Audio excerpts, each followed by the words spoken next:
Baiklah, Assalamualaikum warahmatullahi wabarakatuh untuk teman-teman semua yang menonton video kami presentasi ini. Dan berikut adalah hasil analisa kami mengenai kasus yang keempat. Dan kasusnya bisa teman-teman baca nanti di hasil laporan kami ya. Kalau baca kayaknya tidak cukup waktu nanti. Oke, kita lihat aja. Apa aja sih yang ada di dalam kasus tersebut. Nah, dari data subjektifnya, pasien mengatakan badan terasa lemas dan kaki kanan kebas. Lalu ada juga pasien mengatakan dia menyukai makanan manis, tapi sejak ia terkena DM, dia mencoba mengurangi manis, mengganti gula dengan jagung, tapi kadang-kadang masih makan makanan warung saat bekerja. Dan untuk data objektifnya, terlihat tanpa sadar ya, ini pasien mengalami luka di bagian telapak kaki, dan lukanya terbuka dan tampak kotor. Ukurannya cukup besar, yaitu 2 kali 1 kali 0,5 cm. Lalu tanda-tanda vitalnya ada tekanan darah 140/90, lalu ada nadi 90, respirasi 20, suhunya 36,5, lalu pemeriksaan penunjang lainnya ada cek gula darah sehari 389 yang itu cukup besar, dan juga gula darah puasa 224 yang sama-sama cukup besarnya. Dan apa sih masalah dan etiologi yang terjadi? Kita akan dibahas oleh teman saya selanjutnya. Baik, masalah pada kasus ini adalah yang pertama, ketidakstabilan kadar glukosa darah, 2, gangguan integritas kulit atau jaringan, yang ketiga obesitas, dan yang keempat adalah resiko infeksi. Berikutnya, etiologi akan dijelaskan pada teman saya. Untuk selanjutnya adalah etiologi. Etiologi sendiri terdiri dari gangguan toleransi glukosa darah, neuropati perifer, terus kelebihan konsumsi gula, serta penyakit kronis. Selanjutnya akan dilanjutkan oleh teman saya. Baik, yang selanjutnya adalah diagnosa keperawatan. Yang pertama, ketidakstabilan kadar glukosa darah. Standar luaran keperawatan Indonesia-nya sendiri adalah setelah dilakukan intervensi keperawatan selama 3 kali 24 jam, maka kestabilan kadar glukosa darah meningkat dengan kriteria hasil kadar glukosa darah yaitu diagnosa ketidakstabilan kadar glukosa darah dengan stiki manajemen hiperglikemia. Observasi monitor kadar glukosa darah jika perlu, terapeutik kondisi dengan medis jika tanda dan gejala hiperglikemia tetap ada atau memburuk. Edukasi, anjurkan monitor kadar gula darah secara mandiri. Ajarkan mengelola diabetes berupa penggunaan insulin obat oral, monitor asupan cairan, pengganti karbohidrat, dan bantuan profesional kesehatan. Kolaborasi berupa kolaborasi pemberian insulin jika perlu. Baik, untuk selanjutnya yaitu diagnosa gangguan integritas kulit untuk standar luaran keperawatan Indonesia-nya, yaitu setelah dilakukan intervensi keperawatan selama 3 kali 24 jam, maka integritas kulit dan jaringan meningkat. Dengan kriteria hasil, kerusakan jaringan menurun dan kerusakan lapisan kulit juga menurun. Baik, untuk selanjutnya. Baik, untuk berikutnya ada standar intervensi keperawatan Indonesia.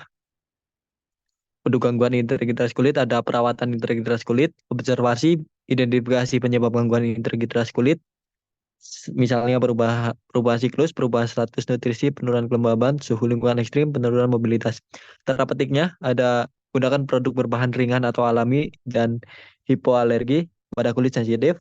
Edukasinya anjurkan minum air yang cukup, anjurkan meningkatkan asupan nutrisi. Berikutnya. Selanjutnya, diagnosa obesitas dari standar luaran keperawatan Indonesia setelah dilakukan intervensi keperawatan selama 3 kali 24 jam, maka berat badan membaik dengan kriteria hasil, berat badan membaik, dan indeks massa tubuh membaik. Selanjutnya. Baik, untuk selanjutnya, diagnosa obesitas untuk standar intervensi keperawatan Indonesia yaitu edukasi berat badan.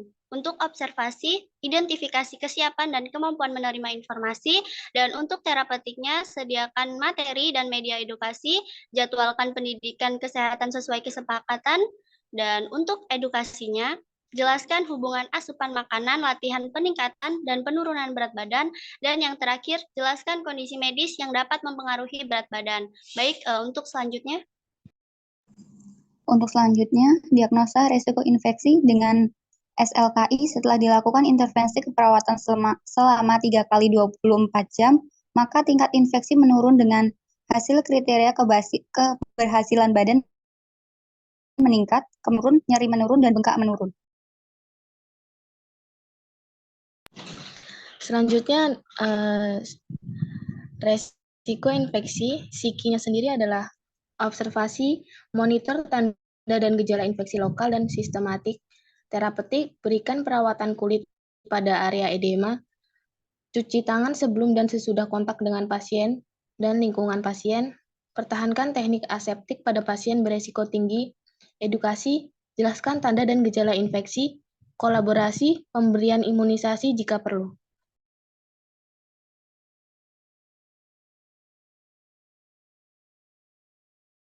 Baik, kita sekarang masuk ke implementasinya. Sebenarnya implementasi ini sama dengan Psiki, cuman mari kita jelaskan ulang. Ada manajemen hiperglikemia di situ untuk observasinya, memonitor kadar glukosa darah jika perlu, lalu terapeutiknya melakukan konsultasi dengan medis jika tanda dan gejala hiperglikemia tetap ada atau memburuk. Edukasinya itu menganjurkan monitor kadar glukosa darah secara mandiri, menganjurkan pengelolaan diabetes, misal penggunaan insulin atau obat oral, monitor asupan cairan, pengganti karbohidrat, dan bantuan profesional kesehatan. Untuk kolaborasinya, melakukan kolaborasi pemberian insulin jika perlu.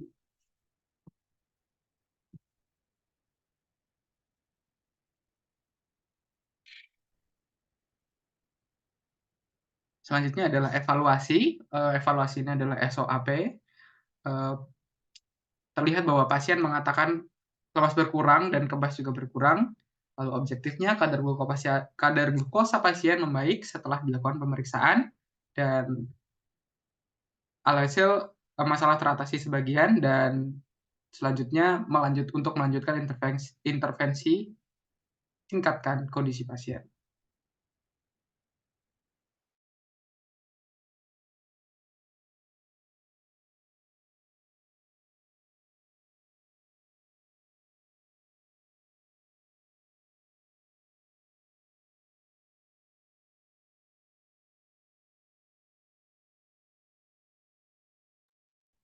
Silakan Saudaraku Diki Kurniadi.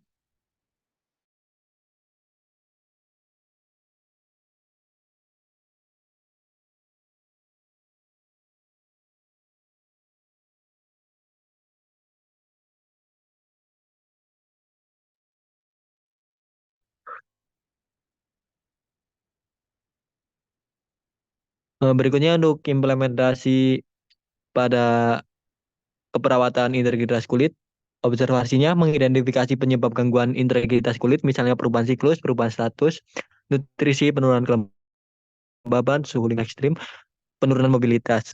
Untuk terapeutiknya, menggunakan produk berbahan ringan atau alami dan hipoalergi pada kulit sensitif. Untuk edukasinya, menganjurkan minum air yang cukup dan menganjurkan meningkatkan asupan nutrisi. Berikutnya.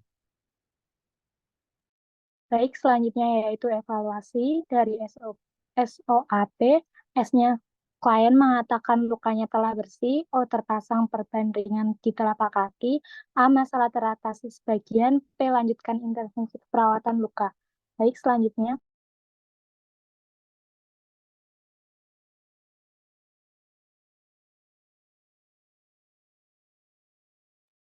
Berikutnya adalah implementasi untuk obesitas, yaitu edukasi berat badan efektif, observasi untuk mengidentifikasi kesiapan dan kemampuan menerima informasi, terapeutiknya menyediakan materi dan media edukasi, lalu menjadwalkan pendidikan kesehatan sesuai kesepakatan.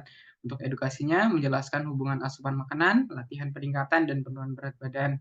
Lalu selanjutnya adalah menjelaskan kondisi medis yang dapat mempengaruhi berat badan.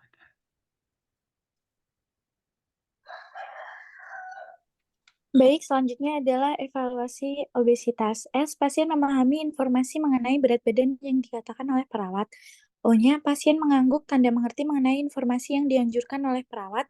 A. Masalah teratasi sebagian. B. Melanjutkan intervensi penurunan berat badan. Selanjutnya,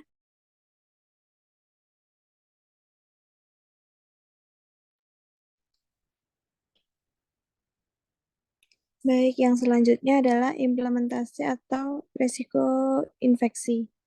Resiko infeksi, observasi, memonitor tanda dan gejala, infeksi lokal dan sistematik, terapeutik, memberikan perawatan kulit pada area edema, mencuci tangan sebelum dan sesudah kontak dengan pasien dan lingkungan pasien, mempertahankan teknik astik pada pasien beresiko tinggi, untuk edukasi, menjelaskan tanda dan gejala infeksi, kolaborasi, melakukan pemberian imunisasi jika perlu.